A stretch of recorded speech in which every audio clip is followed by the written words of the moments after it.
All right, up on the shop bench, we got the Gibson J15 we just purchased on the secondary market.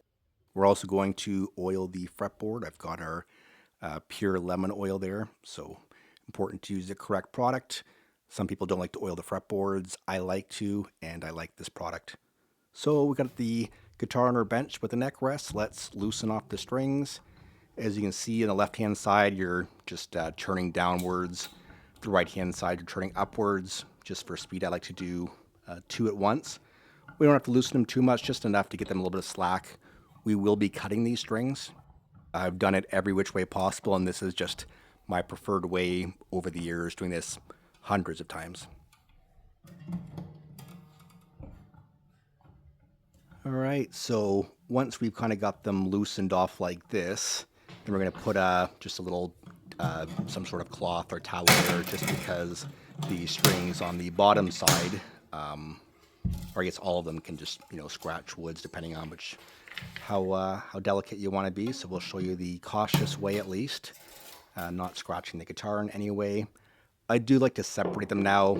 The reason being these top strings, you can just kind of wind off, get out of the way.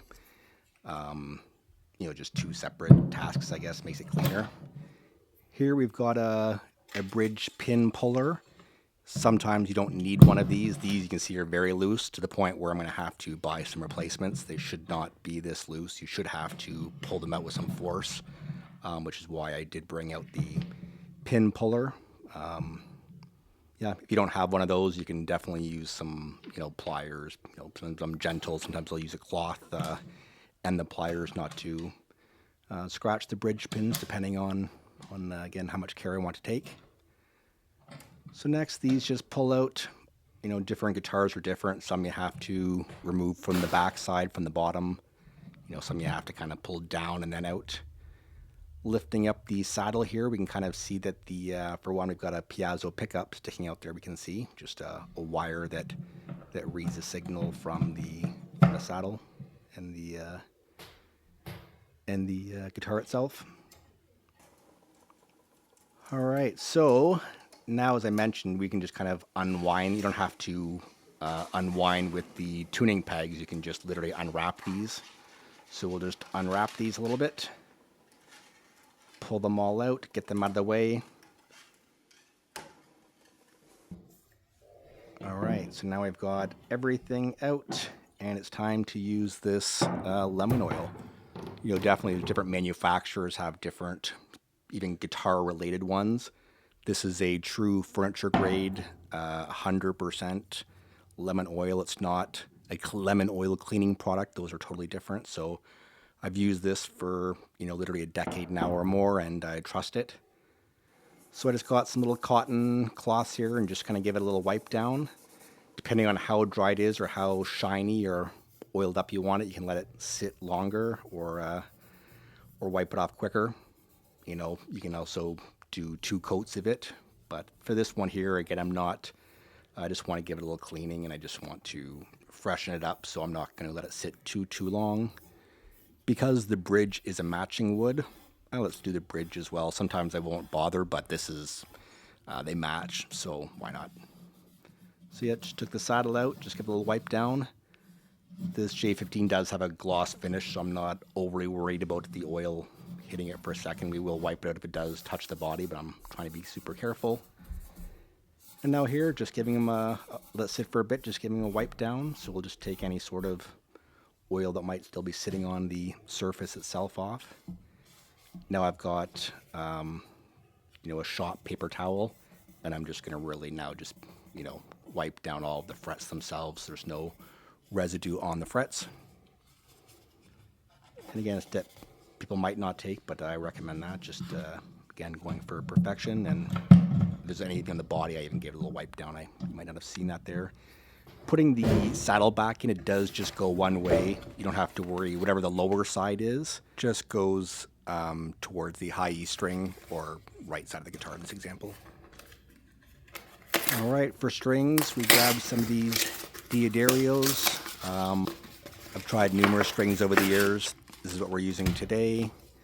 To make it nice and easy, nowadays you can kind of see here that they color code these, so you can tell exactly foolproof, we'll call it, which string goes where. Sometimes they're even individually packaged. This one, they just kind of wrap them up. So just pulled some of the wrapped in two, so I just pulled them apart here. Different bridge pins are going to be different in this acoustic. These are slotted pins. The slot does go upwards towards the headstock of the guitar. And you basically just want to put it in with the string and then kind of, well, before it's pushed down, pull it up to make sure it kind of fits accordingly. This is what I call, the special trick here, how I like to do it. I like to cut my strings first, and basically you're just moving up 2 tuning pegs. If I'm doing the bottom string, I'm going to measure up the distance of 2 tuning pegs. For the bottom string, you can see the 2 tuning pegs and cut it there. The wrap, I think, is this most important part. So first thing is you want to, leave the amount you like to be exposed. I'd say 3/4 of an inch to an inch. Then we do a wrap around the top over, and then one kind of underneath. And that really locks the string in place, keeps everything so clean. And I'll show that again in a minute. And then now all the wraps you want to coil downwards, you basically just put your finger to put some pressure down. On this left-hand side, we're turning the tuning peg up. It does only go one way because you have to wrap the string towards the inside of the guitar. If not, of course, the string just won't line up properly. And we don't want to tighten it too much here. Just once you start getting some tension, we want to put it into the nut slot, of course. Don't forget to do that step. You have to re-loosen it again. And then once it's just got some tension on it, we'll stop and do the next one like that. So again, we're going to measure 2 up. This is the middle one. So we'll measure the first tuning peg, and then we'll visualize where a second one would be and cut it there. And again, this is a great tactic I like using. I turn the tuning peg so the hole kind of faces down, put it in, and then we wrap once on the top, which makes sense when you do it. So wrap once over the top, and then do a second wrap underneath, and then all the coils will kind of follow that second wrap. If they get loosened, you can even use your fingernail and kind of lift them up, just to kind of get them all kind of perfect. You don't want them to ever coil down and then back up, as example. That's, people have tuning issues when you do things like that. You want it to coil all downwards, so if you have to lift it up a little bit, lift it up a little bit. And again, following this measuring system where you're measuring the distance of 2 tuning pegs always. Here again, left side, we'll visualize 1, visualize distance for 2, and we cut there. Now on this side, we have to wrap the opposite way because we're, again, wanting to make sure the string goes on the inside. And there's only one way to do this, and then to tighten these, you're turning the tuning peg downwards. And that's as simple as that. And then, of course, we just tune the guitar up and enjoy playing.